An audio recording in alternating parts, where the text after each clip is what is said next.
Às vésperas de iniciar o cumprimento temporário da sua pena em prisão domiciliar, o ex-presidente Jair Bolsonaro tomou uma medida que pode parecer burocrática, mas que tem impacto direto no seu dia a dia e também no cenário político.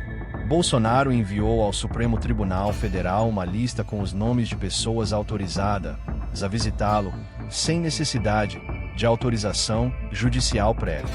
Além disso, também incluiu os funcionários que terão acesso frequente à sua residência. Entre os nomes autorizados está o senador Flávio Bolsonaro, filho do ex-presidente e um dos seus principais aliados políticos. Agora, você pode estar pensando, ok, isso é só uma formalidade. Mas não é tão simples assim. Quando alguém passa a cumprir pena em regime domiciliar, a justiça estabelece regras claras. A pessoa não pode receber visitas livremente, não pode circular como quiser e precisa seguir condições específicas para garantir que o cumprimento da pena seja respeitado. Essa lista enviada ao STF funciona como uma espécie de controle de acesso. É como se Bolsonaro estivesse dizendo: essas são as pessoas que fazem parte da minha rotina e que precisam entrar na minha casa sem gerar um pedido judicial toda vez. E isso tem dois lados. De um lado, há a questão prática. Ninguém consegue viver isolado completamente. Existem familiares, advogados, médicos, funcionários da casa, equipe de segurança. Tudo isso precisa ser organizado de forma legal. Mas do outro lado, existe um impacto político, porque Bolsonaro não é um cidadão comum. Ele é um ex-presidente, líder de um grupo político forte e ainda extremamente influente no cenário nacional. E qualquer movimentação envolvendo quem pode ou não ter acesso a ele levanta uma pergunta inevitável. Essa lista é apenas funcional, ou também estratégica? A inclusão de Flávio Bolsonaro, por exemplo, é esperada. Além de filho, ele é peça-chave na articulação política da direita. Mesmo fora do cargo, Bolsonaro continua sendo um ponto de referência para aliados. E isso nos leva a um ponto interessante: prisão domiciliar não significa silêncio político. Dependendo das condições impostas pela justiça, o ex-presidente ainda pode manter contato com aliados, participar de decisões indiretas e influenciar estratégias eleitorais. A diferença é que isso passa a acontecer dentro de limites muito mais controlados. E aí entra o papel do Supremo Tribunal Federal. O STF vai analisar essa lista e verificar se os nomes apresentados fazem sentido dentro das regras do regime domiciliar.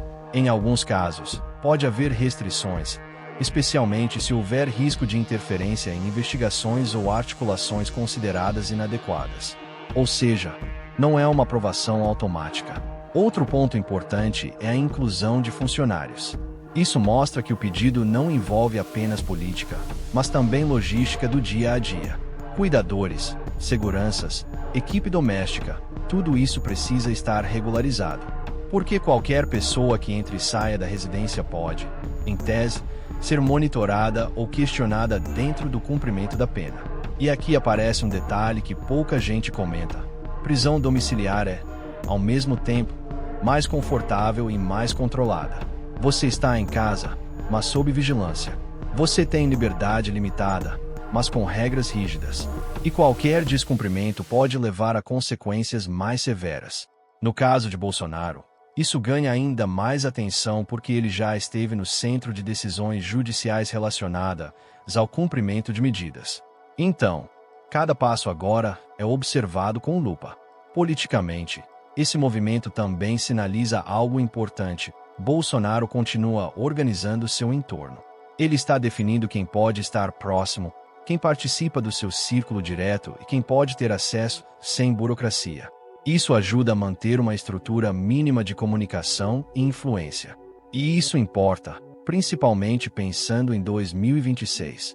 Mesmo fora do jogo formal, Bolsonaro ainda é um nome com peso eleitoral. E a forma como ele se organiza agora pode influenciar diretamente os rumos da direita nos próximos anos. Por outro lado, há quem critique esse tipo de movimentação. Alguns setores defendem que o regime domiciliar deve ser restritivo ao máximo, evitando qualquer possibilidade de articulação política.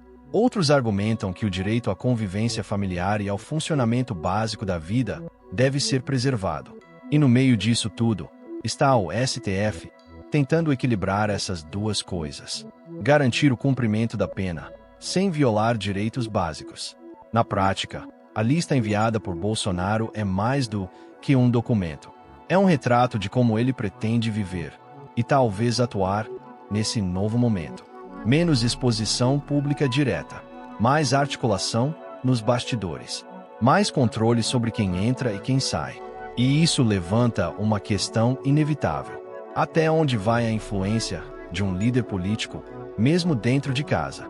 Porque, no Brasil, a política raramente fica do lado de fora da porta. E, ao que tudo indica, no caso de Bolsonaro, ela continua bem viva do lado de dentro.